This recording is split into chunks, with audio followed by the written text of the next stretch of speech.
Hey guys, welcome to another episode of Fright Friday right here on Night Owl Video. Today I am talking about The Hills Have Eyes Part 2. Wes Craven's horror classic, it says. So I hope you'll stick around and enjoy this review. Thank you to everybody who's subscribed recently. I am up to, as of the recording of this video, 311 subscribers, so that's pretty cool. And yeah, all the comments and likes and everything, it's been amazing lately. So thank you to everybody who has been supporting me. I love your support. And today we are talking about this little flick. This was a first time watch for me. I know it seems strange, but I just never see this movie out and about. I finally came across a brand new copy of it and I picked it up and wish I had my money back. I'm just kidding.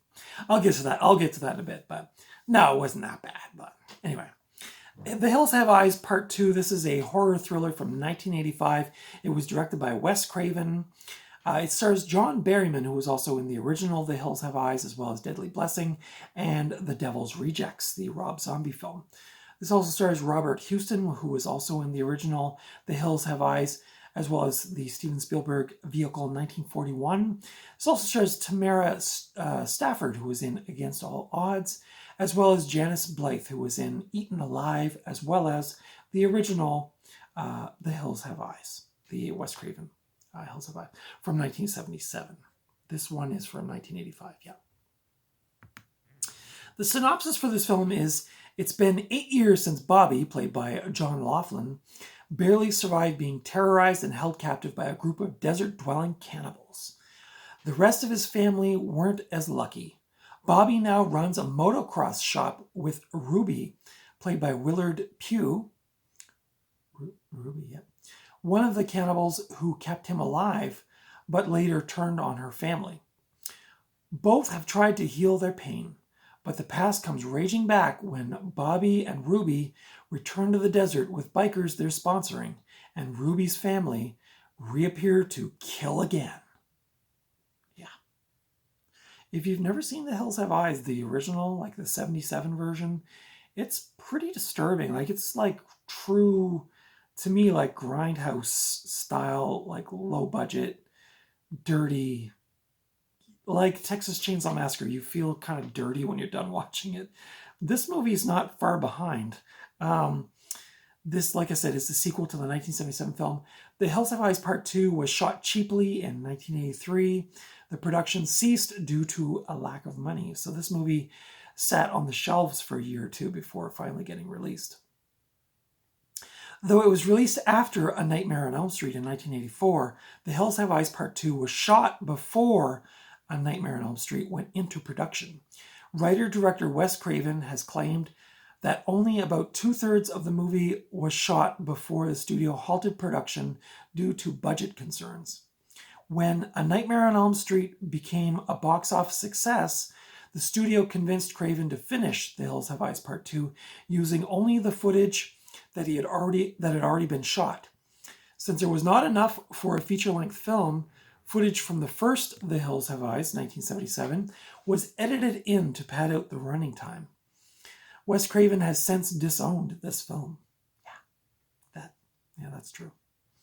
Some of the music cues were previously used in another 80s horror film, Friday the 13th. Friday the 13th and The Hills Have Eyes Part 2 were both scored by composer Harry Manfredini. And yeah, when I was watching this, I was like, isn't this the music from Friday the 13th? Wait a second here. Yeah, that was pretty obvious. If you're, like me, a Friday the 13th fan, I was like, pretty sure I've heard this in a different film. But yeah, this movie definitely had its struggles. It sat on the shelf for a couple of years. And like, I wonder if A Nightmare on Elm Street had not been so big, if this movie would have ever gotten released. Maybe not.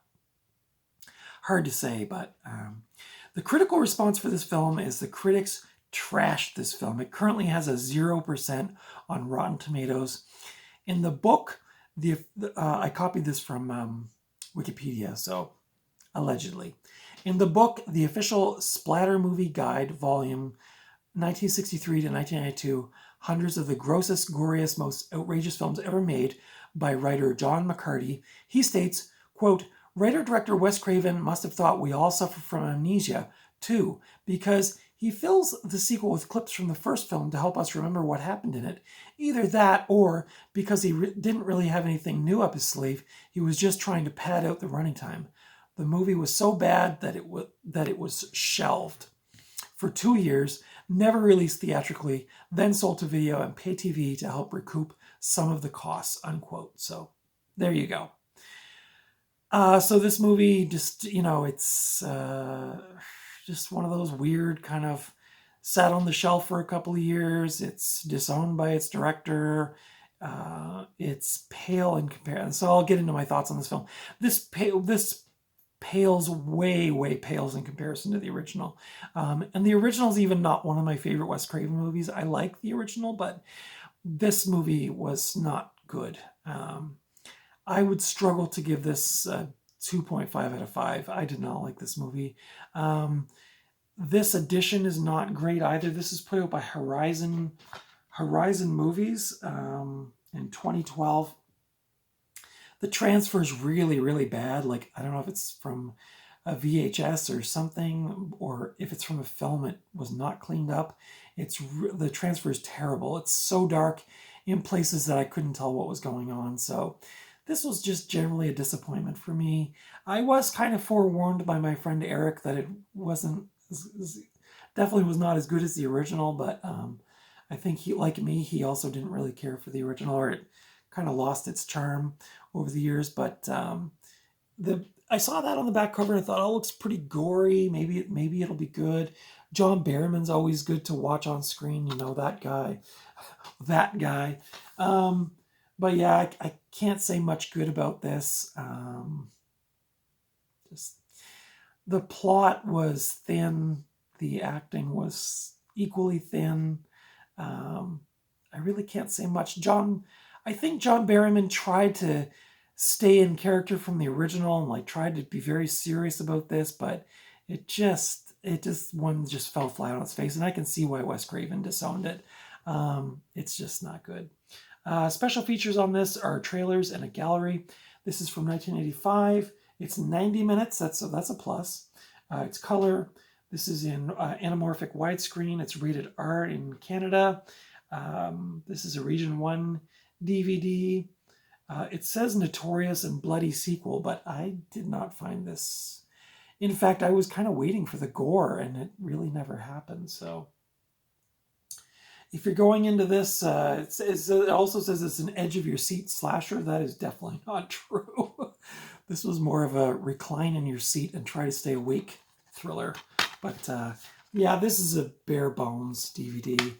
Like I said, this edition from Horizon Movies is not good. I think this has a Blu-ray. I can't remember who put it out, if it was Scream Factory or somebody. So I don't know. I probably won't upgrade. I don't see myself watching this movie much. I'm gonna say something controversial right now. I'm gonna say I actually like the remake and the remake sequel better than these ones. I know that's not a popular opinion, but the second, the remake of this movie, which is the one that came out in the mid 2000s, and it's the one where the military goes up against these guys. I found that one way more exciting than this one. This one was a real snooze fest.